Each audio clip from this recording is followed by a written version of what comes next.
हाँ तो विद्यार्थियों, स्वागत है आपका अपने YouTube चैनल मैथ्स पॉइंट पे। आज हम लोग देखो कक्षा 11 से संबंधित एक टॉपिक की बात करेंगे जो कि है सम्मिश्र चर का बिंदुपथ। देखो ये जो टॉपिक है ना, ये ऑल कॉम्पिटिटिव एग्जाम में आपके काम में आने वाला टॉपिक है। देखो सम्मिश्र चर का बिंदुपथ, बिंदुपथ का मतलब क्या होता है? उन बिंदुओं का बिंदुपथ जो दिए गए किसी नियम का पालन करते हो। निश्चित नियम होना चाहिए जिसका पालन, जैसे हम लोग वर्त की देखो डेफिनेशन पढ़ते हैं तो एक तो यहाँ होता है, ये तो फिक्स पॉइंट होता है, और इससे फिक्स दूरी पर जितने भी पॉइंट होते हैं ना, फिक्स दूरी पर जितने भी बिंदु, तो इनका जो पथ बनेगा उसको हम लोग क्या कहेंगे? सर्कल कहेंगे, वर्त कहेंगे।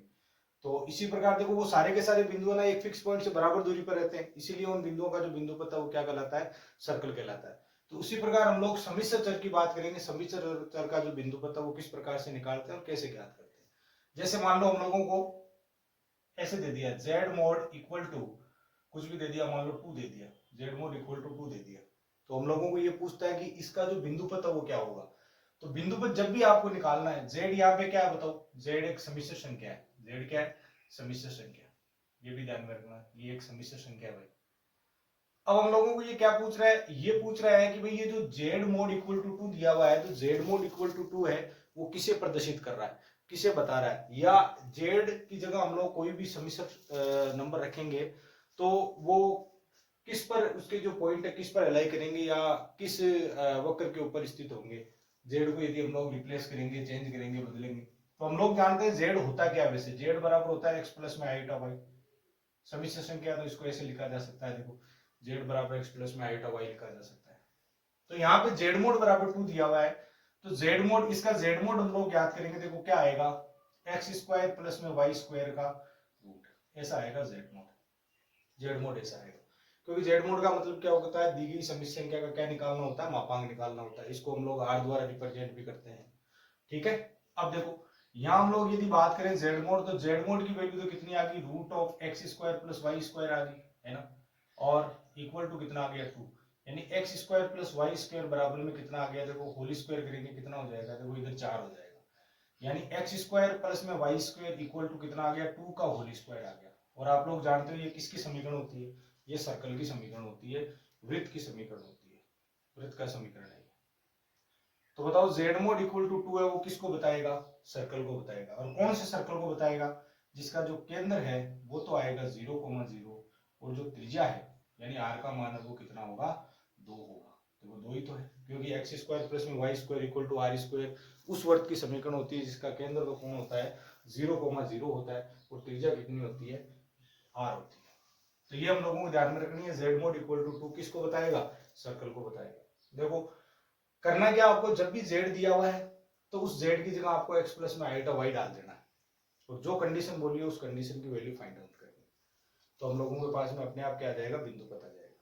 तो ध्यान में रखना है, z mod इक्वल टू 2 किसको बताएगा? सर्कल को बताएगा। देखो और हम लोग इस पर बेस कुछ बातें करते हैं। देखो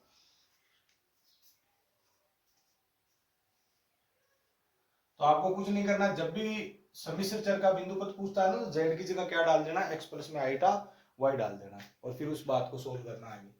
जैसे मान लो हम लोगों को ऐसे दे दिया z mod equal to k दे दिया, देखो z mod equal to k, z mod equal to k दे रखा है, z mod equal to k दे रखा है, तो हम लोग क्या बताएंगे? z mod इक्वल टू यदि k है तो हम लोग क्या कहेंगे कि ये किसको बताएगा? एक वृत्त को बताएगा, वृत्त को। ये समीकरण किसको बताएगी? एक वृत्त को बताएगी। अभी हमने देखो सोल्व करा था, k की जगह वैल्यू हो सकती है कुछ भी। ठीक है। अब यहाँ पे हम लोग बात करेंगे, और यदि k का मान 0 हो गया ना, ध्यान रखना, यदि k equal to 0, k equal to 0, तो एक बिंदु को बताना शुरू कर देगा। फिर ये किसको बताएगा? फिर एक बिंदु को बताएगा। z मोड इक्वल टू यदि 0 हो गया तो x square plus Y square equal to 0 हो जाएगा। और वैसे भी आपको पता है यदि x square plus Y square है ना, 0 तभी होगा जब x भी 0 और y भी 0। इसका मतलब वो क्या बन जाएगा? पॉइंट बन जाएगा, फिर एक बिंदु को ही बताएगा, क्योंकि त्रिज्या उसमें आएगी नहीं। ये ध्यान में रखना है। और इसका जो केंद्र है, इस सर्कल का जो केंद्र है वो कितना आएगा बताओ? केंद्र तो आएगा 0,0, अभी हमने बात करी थी। और त्रिज्या कितनी आएगी? त्रिज्या देखो जो सामने लिखी हुई है ना वही होगी, तो त्रिज्या किसके बराबर होगी? k के बराबर होगी। ये ध्यान में रखना। यदि ऐसा लिखा हुआ है z माइनस a लिखा हुआ है इक्वल टू k लिखा हुआ है, तो ये भी किसको बताता है? वर्त को ही बताता है, वर्त को। लेकिन इसमें क्या होता है? केंद्र बदल जाता है। अब क्यों केंद्र कौन होगा? ये वाला जो पॉइंट है वो केंद्र होगा। केंद्र तो कौन होगा? a। अब a की जगह देखो काल्पनिक संख्या आएगी, 2 प्लस में 3 आयोटा इस रूप में, है ना। 2 ऐसा हो सकता है, 2 प्लस में 0 आयोटा, तो केंद्र क्या हो जाएगा 2,0 हो जाएगा। यदि एक ही जगह हम लोगों के पास में मान लो वैल्यू आ गई 5 आ गई, तो 5 तो रियल पार्ट है, इमेजिनरी पार्ट कितना हो गया 0 हो गया, तो 5,0 उसका सेंटर हो जाएगा, ठीक है ना, ए के बराबर आएगा। और इसकी जो त्रिज्या है, त्रिज्या तो के बराबर ही होगी, त्रिज्या किसके बराबर होगी के बराबर। ये स्पेशल कंडीशंस है, हम लोगों को थोड़ी ध्यान में रखनी है इन कंडीशंस को। हम लोग इस पर बेस अभी क्वेश्चन भी करेंगे, देखो इस प्रकार के भाई क्वेश्चन किस प्रकार से सोल्व करेंगे। अब देखो ये दो कंडीशन तो हमने देख ली, z मोड बराबर के लिखा हो या z मोड बराबर क्या लिखा हो, मोड के अंदर z माइनस ए लिखा हो इक्वल टू के, तो ये किसको बताता है, वृत्त को बताता है, इसका केंद्र तो ए के बराबर ही होता है, त्रिज्या कितनी होती है के। जैसे मान लो एग्जांपल के तौर पे हम लोग देख सकते हैं, एग्जांपल के तौर पे हम लोग एक एग्जांपल ले सकते हैं। देखो जैसे मैंने लिख दिया z माइनस 2 इक्वल टू 3 लिख दिया, मान क्या लिख दिया z माइनस 2 इक्वल टू 3 लिख दिया। हमें पता करना है इसका केंद्र क्या है और त्रिज्या क्या है। तो देखो यदि इसको कंपैरिजन करके आप ध्यान में रखना चाहते हो तो केंद्र क्या हो गया, देखो यहाँ पे केवल x का मान है क्योंकि a है ना, यहाँ पे a है, वो कौन है, a कॉम्प्लेक्स नंबर है, a बिलोंग्स टू सी, सी मतलब कॉम्प्लेक्स नंबर से बिलोंग करता है अपना। तो यहाँ पे ध्यान क्या रखना है कि a की जो वैल्यू है वो हमेशा क्या आएगी, एक समिश्र संख्या के रूप में आएगी। तो यहाँ पे तो केवल रियल पार्ट दिया हुआ है समिश्र संख्या का, तो इमेजिनरी पार्ट कितना हो गया 0 हो गया। मतलब हम लोग बात करें यदि इसके सेंटर की, इस वर्ग के सेंटर की बात करें, सेंटर क्या हो गया 2,0। एक ही जगह ये नहीं है कि 2 आ गया तो आपने के अंदर 2 ही लिख दिया, 2,0 उस रूप में लिखना। देखो अभी हम लोग सोल्व करते हैं इस बात को, कैसे आया ये। हमने अभी बात करी थी, जब भी इस प्रकार का बिंदु पथ हम लोगों को पूछता है, या फिर ये जो समीकरण है वो किसको रिप्रेजेंट कर रहा है, वर्त को रिप्रेजेंट कर रहा है, दीर्घवृत्त को रिप्रेजेंट कर रहा है, अति परवलय को रिप्रेजेंट कर रहा है, या सरल रेखा को रिप्रेजेंट कर रहा है, तो वहां पे हम लोग क्या करेंगे, इसको थोड़ा देखो सोल्व करेंगे। और सोल्व करने के लिए मैंने कहा था z की जगह x प्लस आईटा वाई डाल दिया करो, तो z की जगह देखो x प्लस आईटा वाई डाल दो, माइनस में कितना हो गया 2 हो गया, इक्वल टू कितना आ गया 3 आ गया। अब देखो ये भी रियल है, ये भी रियल है, तो x माइनस 2 हो गया, प्लस में आयोटा y हो गया, इसका मॉडुलस इक्वल टू कितना आ गया, देखो 3 आ गया। यहाँ बात कर लेते हैं, इसका मॉडुलस निकालना, तो ये तो रियल भाग है, ये इमेजिनरी भाग है। रियल भाग का स्क्वायर यानी x माइनस 2 का होल स्क्वायर, प्लस में इमेजिनरी भाग कौन है y का होल स्क्वायर, उसके ऊपर क्या आएगा रूट आएगा, रूट आएगा, इक्वल टू कितना हो जाएगा, देखो 3 हो जाएगा। रूट हटा दो आप तो क्या हो जाएगा, देखो x माइनस 2 का होल स्क्वायर, इसको देखो मैं ऐसे लिख सकता हूँ y माइनस 0 का होल स्क्वायर, बात एक ही, इक्वल टू कितना आ जाएगा 9 आ जाएगा। 9 को मैं ऐसे लिख सकता हूँ 3 और इसका होल स्क्वायर। तो देख लो सेंटर क्या हो गया, बताओ सेंटर क्या हो गया, केंद्र क्या हो गया, केंद्र देखो 2,0, 2 है ना यहाँ पे 2,0, और त्रिज्या क्या होगी, त्रिज्या होगी हम लोगों के पास में 3। तो यहाँ से आप सीधा भी इसको देख सकते थे, देखो सीधा भी देख सकते थे, कंपेरिजन करते तो ए का मान कितना आ रहा था 2 आ रहा था, 2,0 क्या होगी त्रिज्या होगी, बीच में नेगेटिव साइन होना चाहिए, और यहाँ पे देखो के की वैल्यू कितनी है 3, मतलब वो अपनी क्या हो जाएगी त्रिज्या हो जाएगी। यहीं से देखो वही चीज रिजल्ट निकल के आ रहा है। तो ये बात भी हम लोग थोड़ी ध्यान में रख सकते हैं, और इस प्रकार से देखो बिंदु पथ हम लोग पता कर सकते हैं। क्वेश्चन करते हैं इस पर और भी देखो, तो ये ध्यान में रखना है, तो z मोड इक्वल टू के किसको बताता है, सर्कल को बताना है, जिसका केंद्र क्या होता है 0,0। देखो z के साथ में कुछ नहीं है तो 0,0 केंद्र।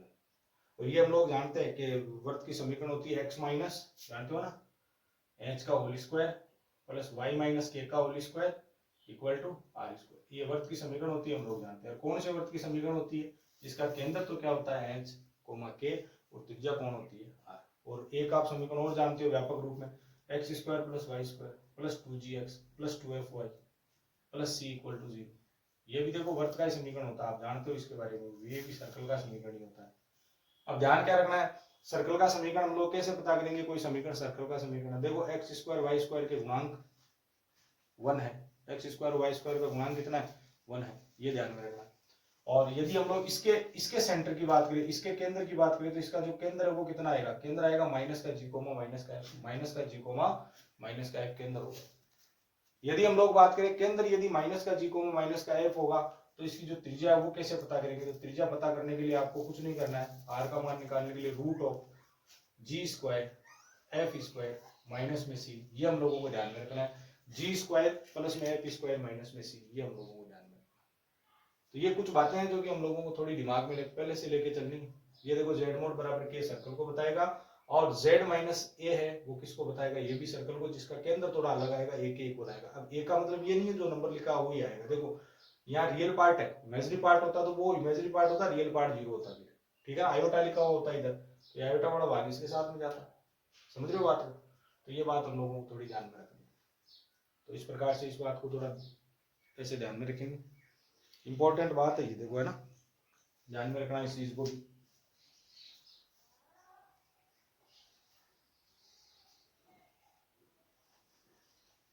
अब जो कुछ क्वेश्चन है देखो, उन कुछ क्वेश्चनों को हम लोग सोल्व करने का प्रयास करते हैं। देखो कुछ क्वेश्चन है, इस पर बेस्ड क्वेश्चन है, उन क्वेश्चनों को हम लोग सोल्व करते हैं। देखो जैसे मान लो हम लोगों को दे दिया एग्जाम्पल, फर्स्ट एग्जाम्पल ले लेते हैं। देखो z plus iota upon z minus iota equal to 1 लिखा हुआ है, तब z स्थित है, मतलब z के जो मान है हम लोग रखेंगे वो कहाँ पे स्थित होंगे, किसी रेखा पर स्थित होंगे, एक सर्कल पे स्थित होंगे, किसी दीर्घवृत्त पर स्थित होंगे, किस पर स्थित होंगे, ये हम लोगों को देखना है। तो देखो इस चीज को हम लोग कैसे सोल्व करेंगे। तो मैंने कहा था आपको z की जगह कुछ नहीं करना है, z की जगह क्या रख देना है, x प्लस आयोटा y रख देना। तो इस चीज को मैं ऐसे भी लिख सकता हूँ, z प्लस में आयोटा इसका मॉडुलस, आप नीचे वाले को उधर गुणा कर दो। देखो इसको ऐसे लिखा जा सकता है, आपने पढ़ा होगा मापांक का नियम पढ़ा होगा कि ऊपर नीचे यदि संख्या दी होगी और अंश बटा हर में और मॉडुलस लगाया हुआ तो ऊपर वाले का अलग मॉडुलस ले लो, नीचे वाले का अलग मॉडुलस ले लो, है ना। अब यहाँ आ जाएगा देखो z प्लस में आयोटा और सामने देखो ये ऊपर चला जाएगा z माइनस में आयोटा, ऐसे चला जाएगा। अब इसको हम लोग यदि सोल्व करें, z की जगह x प्लस में आयोटा y रख सकते हैं, प्लस में आयोटा है ही। देखो यहाँ पे देखो क्या लिखा जा सकता है, x प्लस में आयोटा y, ये माइनस आयोटा इधर लिखा हुआ देखो, है ना। अब यहाँ देखो ये आयोटा वायोटा वाले एक जगह हो जाएंगे, आयोटा कॉमन आ गया, क्या बच गया, y प्लस 1 रह गया, देखो मोड लगा दो।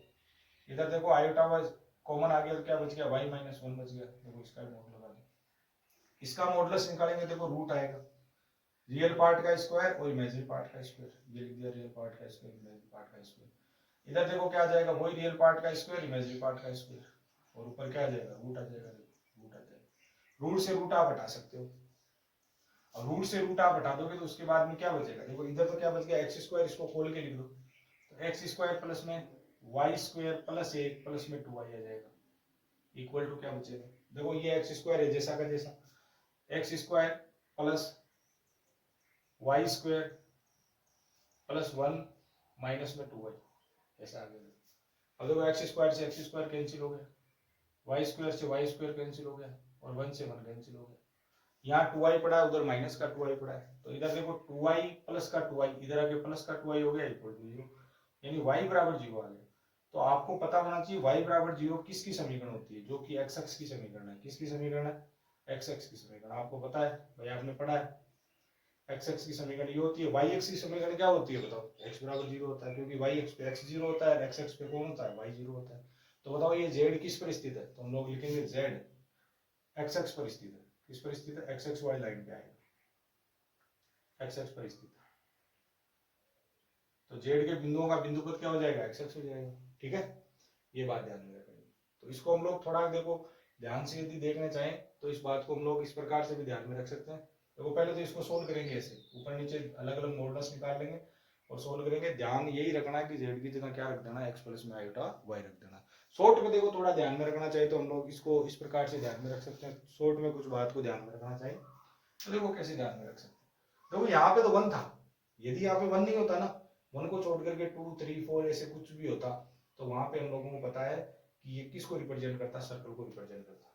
क्यों करता सर्कल को रिप्रेजेंट, क्योंकि यहाँ पे देखो 2 दिया हुआ होता तो इधर भी कोई ना कोई नंबर आता। फिर आपको पता है ना ये एक्स स्क्वायर वाई स्क्वायर करते नहीं, फिर ठीक है ना, एक्स स्क्वायर और वाई स्क्वायर करते नहीं, तो फिर सर्कल आता हो।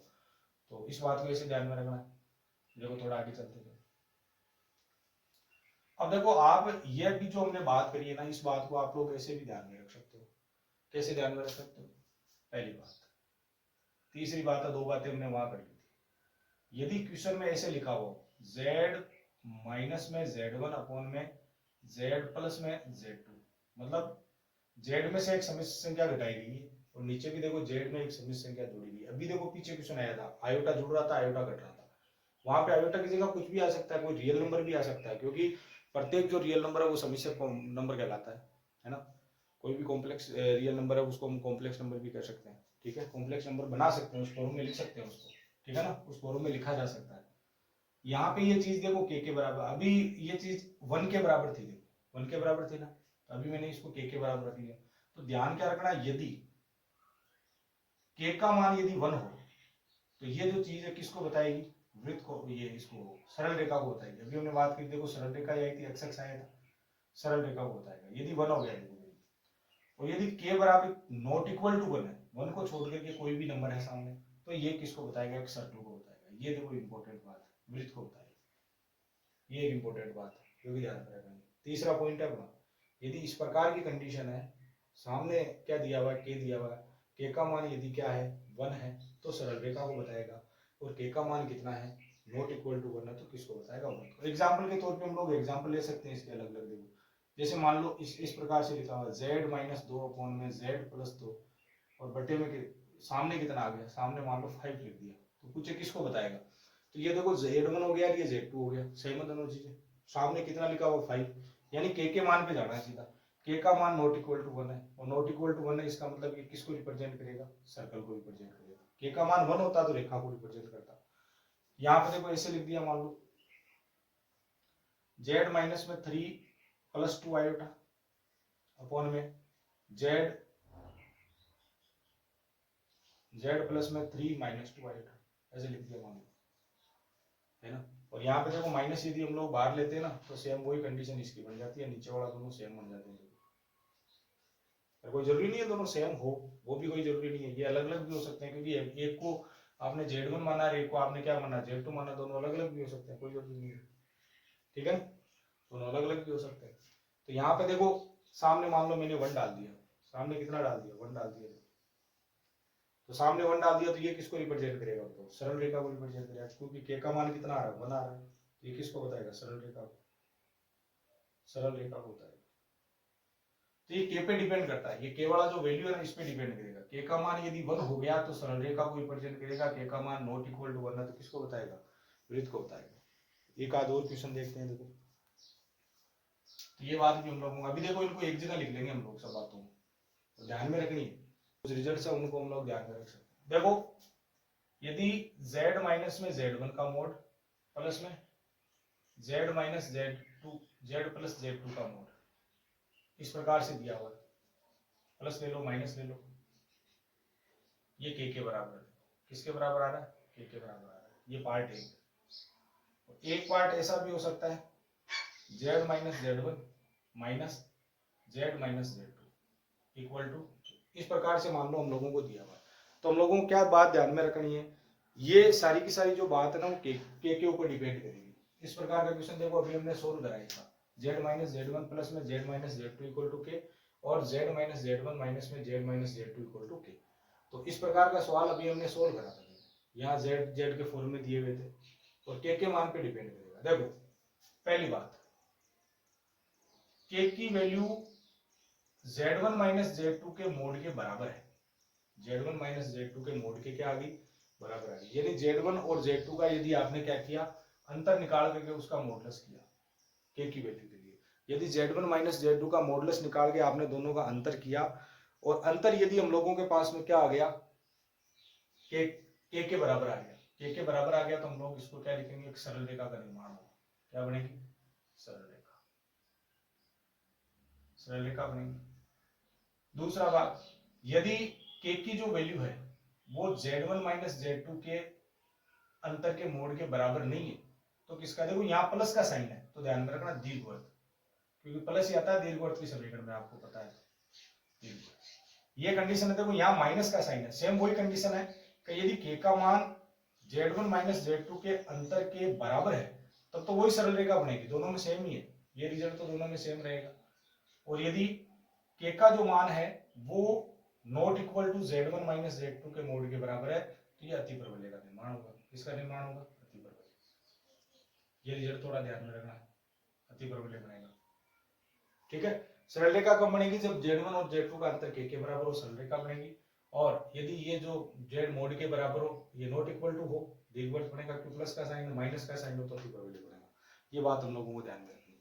ठीक है, तो इस प्रकार से हम लोग ये जो क्वेश्चन है इनको सोल्व करेंगे। ये कुछ बातें जो कि ध्यान में रखनी, 3-4 बातें की। एक देखो आर्गुमेंट के बारे में भी होता है, argument of z minus z1 upon z minus z2, ये भी एक रिजल्ट, बहुत बढ़िया रिजल्ट है, ये आप लोग ध्यान में रख सकते हो। ये के बराबर हो तो ये के पर ही डिपेंड करेगा। के की वैल्यू यदि जीरो या पाई हो, के की वैल्यू जीरो या पाई हो तो ये किसको रिप्रेजेंट करेगा, एक सरल रेखा को। किसको बताएगा, सरल रेखा को बताएगा। और के की value not equal to zero, k की वैल्यू नॉट इक्वल टू यानी जो ये जो जीरो या इसके बराबर आ गया और इनके बराबर नहीं हो, मतलब ये किसी अदर चीज के बराबर हो के की वैल्यू, ऐसा नहीं हो, नॉट इक्वल टू हो, यानी या तो जीरो या पाई के बराबर नहीं हो, किसी अदर वैल्यू के बराबर हो के का मान, तो सीधी सी बात है किसको बताएगा, वृत्त को बताएगा। ये ध्यान में रखना। यानी जीरो आ गया और पाई आ गया तो सरल रेखा, जीरो और पाई नहीं आ रहा है मतलब कोई अदर मान आ रहा है, यानी किसी, हम लोग ऐसे भी लिख सकते हैं कि किसी अदर नंबर के बराबर आ रहा है, अन्य कोई संख्या आ रही है, अन्य वैल्यू, अन्य मान आ रहा है कोई भी, है ना, या उसको केवल लिख देते हैं, केवल जीरो और पाई को छोड़ करके, तब ये किसको बताएगा, सर्कल को बताएगा। तो हम लोगों को क्या करना है, ये जो बात है ये थोड़ी ध्यान में रखनी है, ठीक है, बढ़िया बात है, ध्यान में रखनी है हम लोगों को, ठीक है। तो हम लोग आज की जो क्लास है इसको यहीं समाप्त करते हैं। कुछ जो बातें हमने पढ़ी है इनको थोड़ा सा ध्यान से आप देखो।